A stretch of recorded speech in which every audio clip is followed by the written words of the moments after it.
جو اسرائیل کے خلاف نہ ہو. اگر مسلم ممالک کوئی ایسا پیکٹ کرتے ہیں جو اس خطے میں اسرائیل کے خلاف نہیں ہے تو پھر اس کے ارادے جو ہیں وہ نیک نہیں ہو سکتے, اور ہمارے خلاف جو کوئی بھی پیکٹ یہ بنایا جا رہا ہے ہم اچھی طرح سے اس کا جواب دیں گے. مطلب کیا ہے کہ حوتیز نے یہ انڈرسٹینڈ کر لیا کہ اگر اس پیکٹ کا کوئی استعمال ہوگا تو وہ یمن کے حوتیز ہی کے خلاف ہو سکتا ہے, کسی اور کے خلاف اس کا استعمال جو ہے وہ نہیں ہو سکتا. اب آئیں اس چیز کے اوپر. اچھا, اس میں ایک امپرسنگ چیز یہ بھی دیکھ لیں جہاں اس میوچل ڈیفنس کی بات کی جا رہی ہے کہ پاکستان کے پوائنٹ آف ویو سے اگر آپ دیکھیں کہ پاکستان کا تو اگر کوئی کانفلکٹ ہے سیریس قسم کا وہ صرف ہندوستان کے ساتھ ہے. پاکستان ایک بڑی ریزنیبل ملٹری مشین ہے اور ہندوستان ایک بہت بڑی عسکری طاقت ہے, اور اگر پاکستان کا کوئی کانفلکٹ جینون ہے تو وہ صرف ہندوستان کے ساتھ. یہ اور بات ہے کہ پاکستان نے ایک خام خواہ کا کانفلکٹ جو ہے وہ افغان طالبان کے ساتھ بھی پیدا کیا ہوا ہے, وچ از نائدر ہیئر نار دیئر. تو پاکستان کا اصل مسئلہ جو ہے ہندوستان کے ساتھ. اگر خدا نہ خواستہ پاکستان جیسی بڑی عسکری طاقت اور ہندوستان جیسی طاقت کے درمیان کوئی جنگ ہو جاتی ہے, جیسے کہ جنگ ہوئی 3.5-4 دن کی, تو اس میں سعودی عرب کا رول تو یہی ہوگا جس طرح سے رضیہ چیخیں مارتی سڑک کے کنارے کھڑے ہو کے کہ بچاؤ بچاؤ بچاؤ. اس کے علاوہ سعودی عرب کا تو کوئی رول اس میں ہو نہیں سکتا. ترکی کا رول یہ ہوگا کہ وہ غم و غصے کا اظہار کریں گے, اسٹیٹمنٹس دے دیں گے, کوئی ہو سکتا ہے کہیں گے ہم ہندوستان کے ساتھ اپنا ٹریڈ جو ہے وہ کم کرنے لگے اینڈ سو آن. ذہن میں رکھیے کہ ہندوستان اور ترکی کے درمیان میں تقریباً گزشتہ برس جو ختم ہوا فائنینشیل ایئر اس میں اندازاً $10 بلین کا بائیلیٹرل ٹریڈ تھا.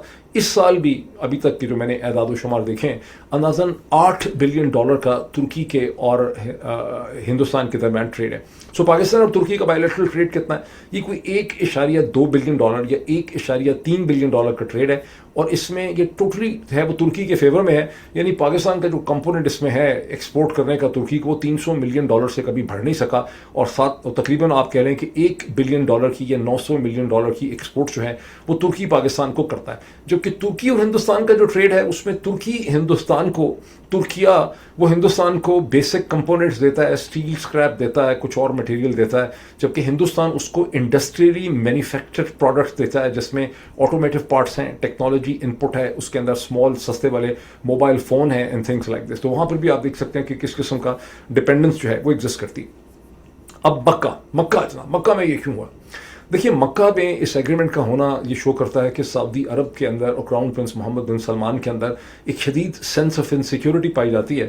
ان کو شک ہے کہ یہ سعودی عرب, یہ ترکی اور پاکستان جو ہیں یہ ان کے پیسے لے کے دوڑ جائیں گے, بیکاز ظاہر ہے کہ اس پہ خرچہ ہوگا ساری چیز پہ, اور عین وقت میں شاید یہ اپنی ایگریمنٹ کا پاس نہیں کریں گے. اس لیے ان کو ایک مقدس جگہ سے, یعنی جو مسلم دنیا کے اندر ان کے اوپر ایک اخلاقی پریشر رکھنے کے لیے یہ ایگریمنٹ جو ہے یہ مکہ سے اسے کروایا گیا, ورنہ اس کو اصل میں جدہ سے یا ریاض سے اس ایگریمنٹ کو ہونا چاہیے تھا. کوئی صاحب نے مجھے یہ کامنٹ کیا, انہوں نے اس کو ایک انالیسس مجھے لکھ کے بھیجا. انہوں نے کہا کہ پاکستان میں اخوت کی ایک تنظیم ہے جو لوگوں کو مائکرو فائنینس دیتی ہے, قرضے, پتہ نہیں چند ہزار کے, 1 لاکھ کا یا 50,000 کا وہ قرضہ دیتے ہیں.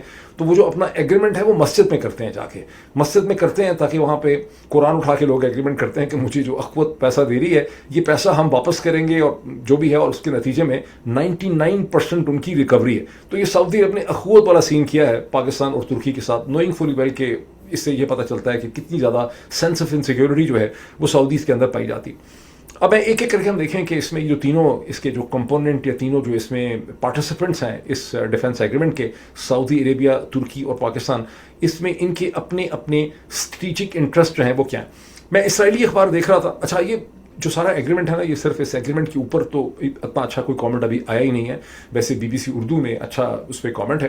BBC اردو کے حوالے سے میں آپ تم کو بتانا چاہتا تھا کہ میں عرصے سے یہ سوچتا تھا کہ ایسی کون سی پبلیکیشن ہے جو اردو کے اندر لوگوں کو ایک پراپر ورلڈ ویو دے سکتی ہے. کوئی مجھے آج تک نہیں سمجھ آئی, لیکن یہ پہلی دفعہ ہے کہ میں BBC اردو کو پڑھتا ہوں, اور مجھے ایسا لگتا ہے کہ BBC اردو ایک ایسی آن لائن پبلیکیشن ہے جس میں آپ کو ایک ریزنیبل ورلڈ ویو انفارم ملتا ہے. ڈرتے ہیں بہت زیادہ کیونکہ اسٹیٹ براڈ کاسٹر ہے پاکستان کا, ڈرتے بھی ہیں پاکستان کے بارے میں کامنٹ کرتے ہوئے, کھل کے لکھ نہیں سکتے, لیکن چونکہ ان کے ساتھ BBC انگلش بھی ہے, وہاں سے بہت سے جو انفارمیشن مشرق وسطیٰ کی آتی ہے, کہیں کی بھی آتی ہے, وہ انگریزی سے ٹرانسلیٹ ہو کے آتی ہے, تو اس لیے ان کے پاس بڑی موضوع انفارمیشن ہوتی ہے. اور پاکستان کے اخبارات کے مقابلے میں کہیں زیادہ بہتر کامنٹ آپ کو ہندوستان پہ, پاکستان پہ, مشرق وسطیٰ میں BBC اردو کی سائٹ سے مل سکتا ہے.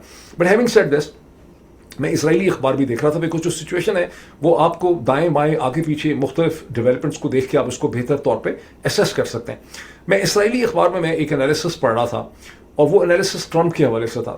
وہ انالیسس یہ کہتا ہے کہ ٹرمپ کے تمام جو اقدامات ہیں ہاسٹیلٹی اور ملٹری ایگریشن کے اگینسٹ ایران، ان کے اوپر سعودی عرب نے بریکس لگائی ہوئی ہیں. سعودی عرب نے، قطر نے، متحدہ عرب امارات نے ٹرمپ کو روک کے رکھا ہوا ہے. اور کیوں روک کے رکھا ہوا ہے؟ اس لیے کہ وہ کنونس ہیں، ایک تو آپ ٹرمپ پہ ٹرسٹ بھی نہیں کرتے، اور دوسرا یہ وہ کنونس ہیں کہ امریکہ جب بھی حملے کرے گا ایران کے اوپر، ایران نے جی سی سی کنٹریز کو ایک اسٹریٹجک ہوسٹیج کے طور پہ استعمال کیا ہے. اور جو جی سی سی کنٹریز ہیں، سعودی عرب، کویت، بحرین، متحدہ عرب امارات وغیرہ، یہ کنونس ہیں کہ اگر ایران پہ اب ڈونلڈ ٹرمپ دوبارہ حملے کریں گے تو ایران جو جوابی حملے ان کے اوپر کرے گا اس سے بچنے کا کوئی طریقہ نہیں ہے، اور اس سے ان کو بہت زیادہ نقصان ہوتا ہے. یہ جو انالیسس تھا اسرائیلی اخبار کا، وہ یہ بھی کہتا ہے کہ گزشتہ 6 ماہ میں جہاں ایران کو بے تحاشا اس کے انڈسٹریل انفراسٹرکچر کو، اس کی امپلائمنٹ مارکیٹ کو، اس کا جو کمیونیکیشن اسٹرکچر ہے، اس کی جو ملٹری ہے، اس کو بے تحاشا نقصان پہنچا ہے جس سے ریکور کرنا آسان نہیں ہے.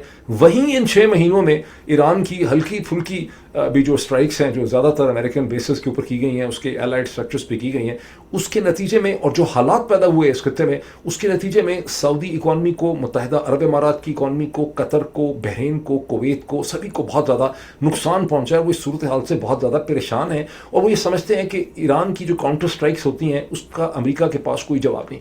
اس لیے انہوں نے امریکہ کے اوپر یہ دباؤ رکھا ہوا ہے کہ آپ ایران کے اوپر کوئی بہت بڑی جنگ نہ کریں، بیکاز اس کے کانسیکوینسز جو ہیں وہ ہمیں برداشت کرنے پڑتے ہیں. تو یہاں سے آپ کو ایک سعودی عرب کا پہلا پوائنٹ نمبر 1 کہ سعودی عرب کی اور ایم بی ایس کے اوپر کس قسم کی سینس آف انسیکیورٹی ان کی کہاں سے پیدا ہو رہی ہے، وہ اس کا پہلا اس کی جو جھلک ہے وہاں سے آپ کو پتہ چلتی ہے. دوسری چیز ہمیں یہ پتہ چلتی ہے امریکن اخباروں سے اور اسرائیلی اخباروں سے کہ کراؤن پرنس محمد بن سلمان جو ہیں وہ بہت زیادہ اس لحاظ سے پریشان ہیں. باقی دنیا کے بہت سی لیڈرز کی طرح ایم بی ایس بھی یہ محسوس کرتے ہیں کہ ڈونلڈ ٹرمپ کا کوئی اعتبار نہیں ہے. ڈونلڈ ٹرمپ اس ٹوٹلی کیوٹک ہیں، ان کو آپ ٹرسٹ نہیں کر سکتے. اور ابھی حال ہی میں چند دن پہلے جب امریکہ کے سیکرٹری انرجی نے سائن کر دیے نیوکلیر ڈیل کے اوپر، جو پیسفل نیوکلیر ڈیل تھی سعودی عرب کے ساتھ، کرس رائٹ نے اس کے اوپر سائن کیے. 24 گھنٹے کے اندر جب ڈونلڈ ٹرمپ کے اوپر زائنس لابی کا پریشر آیا تو ڈونلڈ ٹرمپ ایسے کر کے اس سے مکر گئے. اب اندازہ لگا سکتے ہیں اس میں آپ کو ایم بی ایس ہونے کی ضرورت نہیں ہے. کوئی بھی آدمی جب اس ایویڈنس کو دیکھتا ہے تو اسے احساس ہوتا ہے کہ ڈونلڈ ٹرمپ کس حد تک کیوٹک ان کی ڈیسیجن میکنگ ہے. ابھی میں ایک اور انالیسس دیکھ رہا تھا نیو یارک ٹائمز میں، خاص اسٹیون لینگر ہیں جو کہ ان کے بیورو چیف ہیں پورے یورپ کے لیے. آئی واز فارچونیٹلی انف، میری ان سے 2-3 دفعہ ملاقات ہوئی کیونکہ میں سالزبرگ فورم میں جایا کرتا تھا 2017، 18، 19 کے اندر. یہ ویانا کے قریب آسٹریا میں یہ ہوتا ہے، بڑا پریسٹیجس قسم کا ایک تھنک ٹینک ہوتا ہے، سال میں ایک دفعہ ان کی میٹنگ ہوتی ہے. تو وہاں پہ اسٹیون لینگر بھی آیا کرتے تھے نیو یارک ٹائمز کے بیورو چیف کی حیثیت سے، اور وہ برلن میں بیسڈ ہوتے ہیں. میں نے ابھی ان کا ایک انالیسس دیکھا جو انہوں نے یورپ سے انالیسس کیا ہے، یورپ کے بہت سے انالسٹ سے، لیڈرشپ سے بات کر کے، اور وہ کہتے ہیں کہ اس وقت یورپ کے اندر فیلنگ یہ ہے کہ پہلے سب لوگ امریکہ کے جو امریکن لیڈ گلوبل آرڈر تھا وہ اس کے خلاف تھے، لیکن ایٹ لیسٹ کچھ نہ کچھ آرڈر تھا تو اس لیے اس کو برداشت کرتے تھے.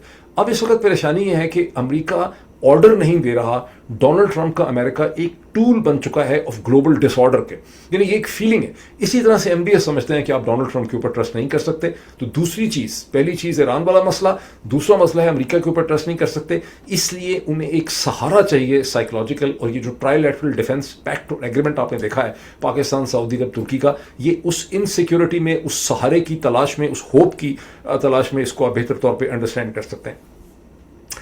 تو بیسیکلی پھر کیا ہوا کہ سعودیز نے جو یہ ایگریمنٹ کیا ہے، یہ ڈیفنس ایگریمنٹ سے زیادہ یہ ایک پولیٹیکل سپورٹ کی سٹیٹمنٹ ہے کہ پاکستان جو نیوکلیئر ہے، جس کی بہت بڑی فوج ہے، ترکی جس کی فوج بھی ہے، جو نیٹو کا ممبر بھی ہے اور جس کے پاس بہت سی ٹیکنالوجی بھی ہے، drone, industrial complex and all that, اور جو ایک فارمر آٹومن امپائر کا ڈسینڈنٹ کنٹری ہے، وہ ہمارے ساتھ ہیں. اور یہ میسج جو انہوں نے دیا ہے ایران کو، اور یہ میسج دیا گیا ہے یمن کے ہوتیز کو. اور یہ عین ممکن ہے کہ جو میری ٹائم ایشوز ہیں آئل کے ریڈ سی میں، اس میں کہیں پاکستان کی ایئر فورس کو کلکلا یا ترکی کی کوئی ایئر فورس کو وہاں پر استعمال کیا جائے ہوتیز کے خلاف. یہ بالکل ایک فیوچرسٹک قسم کی اسپیکولیشن ہے.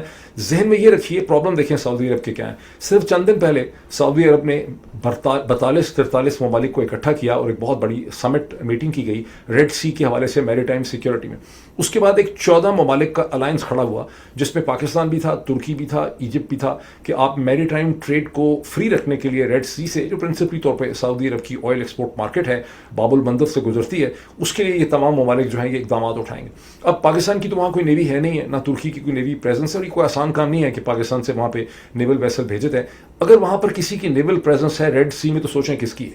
وہاں نیول پریزنس ہے ایجپٹ کی, لیکن ایجپٹ نے صاف انکار کر دیا ہے. گزشتہ 24-36 گھنٹوں میں ایجپٹ نے ٹکا جواب دے دیا ہے جب سعودیز نے ایجپٹ سے یہ ریکویسٹ کی ہے کہ ایجپٹ کوئی وہاں پہ مینورنگ کرے ریڈ سی میں میری ٹائم پروٹیکشن کے لیے, تو ایجپٹ نے کہا ہے کہ ایجپٹ ایسا نہیں کر سکتا. تو ہم اندازہ لگا سکتے ہیں کہ ایجپٹ نہیں کر سکتا تو وہاں جا کے ترکی بھی کچھ نہیں کر سکتا, وہاں جا کے پاکستان بھی کچھ نہیں کر سکتا. پاکستان نے آلریڈی سپٹمبر 2025 کے اندر سعودی عرب کے ساتھ ایک میوچل ڈیفنس پیکٹ سائن کیا. اس ڈیفنس پیکٹ سائن کرنے کے نتیجے میں پاکستان نے اپنے ایئر فورس کا ایک اسکواڈرن, کہتے ہیں کہ پتہ نہیں 16 یا 18 جہاز جو ہیں وہ سعودی عرب میں رکھے, کچھ کامبیٹ ٹروپس کو بھی سعودی عرب میں رکھا. تو پاکستان نے جو کچھ کرنا تھا وہ پاکستان نے آلریڈی کر دیا ہے. تو پھر اب یہ جو ٹرائی لیٹرل ڈیفنس ایگریمنٹ ہے اس میں پاکستان کیوں فٹ ہوتا ہے؟ یہ خالصتاً سائیکولوجیکل ریکوائرمنٹ ہے کراؤن پرنس محمد بن سلمان کی اور سعودی اسٹیبلشمنٹ کی, جس میں پاکستان نے دوبارہ اپنے آپ کو پوزیشن کیا ہے. بیکاز پاکستان کے ایک ریلیشن شپ ہے سعودی عرب کے ساتھ اور وہ کسی بھی طرح سے ان کو ناراض نہیں کرنا چاہتے, ڈس اپوائنٹ نہیں کرنا چاہتے, ادروائز پہلے ہی ان کا ایک ڈیفنس ایگریمنٹ ایگزسٹ کرتا ہے. ترکی اس میں کہاں فٹ ہوتا ہے؟ یہ بڑا انٹرسٹنگ کویشچن ہے کہ ترکی کہاں فٹ ہوتا ہے. دیکھیے 1993 کے اندر ایک بڑا امپورٹنٹ پیپر لکھا اس وقت ایک بہت ہی امپورٹنٹ امریکن ایکیڈیمک نے, جن کے نام سے آپ واقف ہیں, پروفیسر سیمیول ہنٹنگٹن نے جب اپنا پیپر لکھا کلیش آف سویلائزیشن کا. آپ میں سے اکثر لوگوں نے اگر کلیش آف سویلائزیشن کا پیپر نہیں پڑھا, کتاب نہیں پڑھی, تو آپ نے اس کا نام ضرور سنا ہوگا. تو بہرحال 1993 کا ان کا پیپر تھا جو فارن افیئرس میں چھپا. 63 پیجز کا 63 پیجز کا یہ پیپر تھا, پڑھنے والا پیپر تھا. اس پیپر کے اندر انہوں نے ترکی کے حوالے سے لکھا کہ مسلم دنیا کے اندر اگر کوئی ماڈل اسٹیٹ ایگزسٹ کرتی ہے جو مسلم دنیا کو لیڈرشپ دے سکتی ہے, 5 انہوں نے اسٹیٹس کو اس میں کمپیئر کیا, پاکستان کو, ترکی کو, سعودی عرب کو, انڈونیشیا کو اور پتہ نہیں کوئی اور کسی کو, ایجپٹ کو شاید. اور اس کے وہ اس نتیجے پہ پہنچے کہ تمام اسٹیٹس کی اپنی اپنی پروفائلس ہیں. پاکستان کا انہوں نے کہا کہ اس کی ایک پڑھی لکھی مڈل کلاس ہے, اس کی ملٹری ہے, اس کا ایک انڈسٹریل بیس ہے, لیکن غریب ملک ہے, سیکٹیرین کانفلکٹ ہے, بہت زیادہ غربت ہے. اور فائنل ان کا کنکلوژن یہ تھا کہ ہاں ایران بھی اس میں تھا 5, تو اس میں سعودی عرب تھا, اس میں ایران تھا, اس میں پاکستان تھا, اس طرح سے, اور انڈونیشیا بھی تھا. انڈونیشیا کا ان کا انالیسس یہ تھا کہ انڈونیشیا جو ہے وہ اس بیسک کریسنٹ میں نہیں آتا, جو مسلم تہذیب کا انیشیل کریسنٹ ہے, جس میں پاکستان, جس میں ساؤتھ ایشیا ہے, جس میں سعودی عرب ہے, حجاز ہے, جس میں ترکی ہے, جس میں ایران ہے, اس کے اندر انڈونیشیا فال نہیں کرتا. انڈونیشیا ادروائز کوالیفائی کرتا تھا, لیکن انڈونیشیا کو مسلم دنیا ایک مسلم لیڈر کی حیثیت سے دے نہیں سکتی. انہوں نے کہا کہ جو واحد کنٹری ہے جو مسلم دنیا کا ایک ماڈل ریپبلک اور اس کا ایک لیڈر ہو سکتا ہے وہ ترکی. لیکن ترکی جو ہے اس نے 50 سال سے 40 سال سے ایک بھیک منگے کی حیثیت سے کشکول اٹھایا ہوا ہے کہ مجھے یورپ میں لے لو, مجھے یورپ میں لے لو, مجھے یورپین یونین کا ممبر بنا دو. انہوں نے لکھا کہ ترکی کو یہ ریئلائز کرنا پڑے گا کہ ترکی کا مقام یورپ میں نہیں ہے, ترکی کا مقام جو ہے وہ مسلم دنیا کی لیڈرشپ میں ہے. یہ اس کا اصل مقام ہے, being the descendant and the inheritor of the Ottoman empire. اچھا, اس کے بعد آپ نے دیکھا کہ خدا کا کرنا کیا ہوا, ترکی کے اندر بھی یہ فیلنگ تھی. اک پارٹی جو ترکی میں آئی 2001 میں, اور اب یہ 26 سال سے تو ایردوغان وہاں کے سیاہ و سفید کے مالک ہیں, تو انہوں نے آتے ہی ایسے اقدامات لینے شروع کیے. انہوں نے انگڑائی لی اس چیز کی کہ ہم دوبارہ سے اپنی جو پرانا ہمارا رول ہے ہم اسے انہیریٹ کریں, اور اس کے حوالے سے بہت کچھ انہوں نے پھر کیا. انہوں نے سینٹرل ایشیا میں اپنا اثر و رسوخ بڑھایا, مشرق وسطیٰ میں اثر و رسوخ بڑھایا. تو ترکی مسلسل اپنا ایک رول ڈھونڈتا ہے مڈل ایسٹ کے اندر. اور جب سپٹمبر 2025 میں پاکستان اور سعودی عرب کے درمیان میں اس ڈیفنس پیکٹ کی بات چیت ہو رہی تھی, اس وقت بھی یہ چیزیں چھپ رہی تھیں کہ ترک یہ چاہتے تھے کہ وہ بھی اس ڈیفنس پیکٹ کا حصہ ہوں, لیکن سعودیز نے ان کو جھنڈی کرا دی. سعودیز نے اس وقت ترکوں کو اس کے اندر نہیں آنے دیا, اور پھر یہ باقاعدہ ایک سعودی آفیشل کے حساب سے اسٹیٹمنٹ چھپی تھی کہ نہیں, ٹرکی اس کا حصہ نہیں ہوگا. ان کی تمام تر ایکسپیکٹیشن یا ریلائنس جو ہے وہ پاکستان کے ساتھ تھی. اور حقیقت بھی یہی ہے کہ گزشتہ 50 برس کا جو ایک اسٹریٹجک کمیونیکیشن یا ریلیشن شپ ہے اسینشلی ٹریننگ کا, ٹرو پریزنس کا, وہ ان کا پاکستان کے ساتھ. ایک اور وجہ ترکی کے بارے میں جو سعودی سے ایک فیلنگ ہے وہ یہ ہے کہ 400 برس تک حجاز جو آج سعودی عرب ہے, 400 برس تک آٹومن امپائر کا یہ ایک صوبہ رہا ہے, اور ترکوں نے کوئی بہت نرمی سے کہیں پر بھی انہوں نے رول کیا نہیں ہے. تو بڑے سخت گیر تھے, چاہے یورپ ہو چاہے مشرق وسطیٰ. تو ایک وہ بھی فیلنگ تھی جس کی وجہ سے وہ اس میں نہیں آنا چاہتے تھے. لیکن یہاں پر اس ایگریمنٹ کے اندر ترکی کو بھی لایا گیا ہے فار پولیٹیکل کمیونیکیشن پرپسز. اور ترکی کے اس میں ایک تو apart from the role of the leadership کہ ہمیں مل رہا ہے اس میں, اور ایردوغان ظاہر ہے اپنے آپ کو دیکھتے ہیں ایک سلطان کی شکل میں, لیکن ترکی اس میں اپنے لیے سیریس بزنس اپرچونیٹیز ڈھونڈ رہا ہے. ترکی کی ڈرون انڈسٹری بڑی ڈیولپڈ ہے, ترکی کی کنسٹرکشن انڈسٹری بڑی ڈیولپڈ ہے, ترکی مٹیریل بہت ایسا بناتا ہے, اور وہ ترکی وہ دیکھ رہا ہے کہ اس کو ایک مارکیٹ جو ہے وہ سعودی عرب کی وجہ سے مل رہی ہے, اور سعودی عرب جو ہے وہ اس پوری چیز کا ایک فائنینشیل. اب اس پہ کچھ اور چیزیں نوٹ کریں ترکی کے حوالے سے، بڑی انٹرسٹنگ، میں ریسرچ کر رہا تھا اس وقت ترکی جس کی طرف آپ دیکھ رہے ہیں، یہ میں جو کامنٹ کرنے لگا ہوں اس سے آپ میں سے بہت سے لوگ واقف نہیں ہوں گے. رجب طیب اردوگان جو ہیں وہ اس وقت 72 برس کچھ کے ہیں، ان کی صحت ٹھیک نہیں ہے. جب ابھی نیٹو کا سمٹ ہوا جولائی میں تو اس کے بعد وہ بہت فٹیگ کا شکار ہو گئے تھے اور کئی دن تک ان کی کوئی پبلک پریزنس جو ہے وہ نہیں تھی. اس چیز کو چھپایا جاتا ہے لیکن ترکی کے اندر اس کی بہت چہمگاہیاں ہیں کہ آخر اردوگان کے بعد ترکی کا کون ہوگا، لیڈر کون ہوگا ترکی. اب لیڈرشپ کی صورتحال یہ ہے کہ 26 برس سے جب آپ بیٹھ جائیں کسی ملک میں تو پھر لوگوں کے اندر ایک پوری نسل، اب اس وقت جو ترک 35 برس کے ہیں وہ 10 برس کے 9 برس کے تھے جب سے رجب طیب اردوگان کو وہ ٹیلی ویژن میں اخبارات میں لیڈر کے طور پہ دیکھ رہے ہیں. اور ماشاءاللہ رجب طیب اردوگان نے یہ انشور بھی کیا کہ کوئی اور لیڈر بن ہی نہ سکے، نہ ان کی اپوزیشن میں نہ ان کی اپنی جماعت میں، سب کو انہوں نے آگے پیچھے کر دیا. تو ترکی کے اندر اب ایک لیڈرشپ ویکیوم پیدا ہو چکا ہے اور جو پوٹینشیل سکسیسرز کے درمیان میں وہاں پر ایک ٹینشن چل رہی ہے اس میں ماشاءاللہ ان کے اپنے صاحبزادے ایک لیڈر ہیں اور دوسرے ان کے اپنے داماد لیڈر ہیں. دو پرنسپل لیڈر تو یہ ہیں اور دونوں کے دونوں جو ہیں وہ ڈیفنس آرمامنٹ انڈسٹری میں بھی ہیں، ڈرونز بھی بناتے ہیں، ان کی اسی قسم کی ساری کمپنیاں ہیں اور وہ بھی اس پورے کانٹریکٹس کے اندر بہت زیادہ انٹرسٹڈ ہیں. اور اس کے علاوہ وہاں کے انٹیریئر منسٹر اور ان کے حقان فدان جو ان کے اس وقت فارن منسٹر ہیں، جو اس سے پہلے ان کے انٹیلیجنس کے چیف رہ چکے ہیں، یہ 4 پوٹینشیل اردوگان کے سکسیسر ہیں. اور کوشش یہاں پر یہ ہے کہ اچھا اب یہ کرائسس ہے کہ اردوگان کے بعد کون ترکی کا لیڈر ہوگا. جب ایک آدمی 30 برس کے لیے 25 برس 26 برس کے لیے بیٹھ جائے تو ایک لیڈرشپ ویکیوم ہوتا ہے نفسیاتی طور پہ. آپ کو کوئی بھی لیڈر آپ ترکی میں لے کے آئیں گے آپ کو لگے گا یہ تو ہے ہی نہیں ٹھیک. کہتے ہیں کہ فیلڈ مارشل ایوب خان کے بعد جب ہے لوگوں کو لگتا تھا کہ کوئی لیڈر ہی ٹھیک نہیں آ رہا بیکاز ایوب خان کا اتنا لوگوں کے مائنڈ میں ایک اثر جو ہے وہ بیٹھ چکا تھا.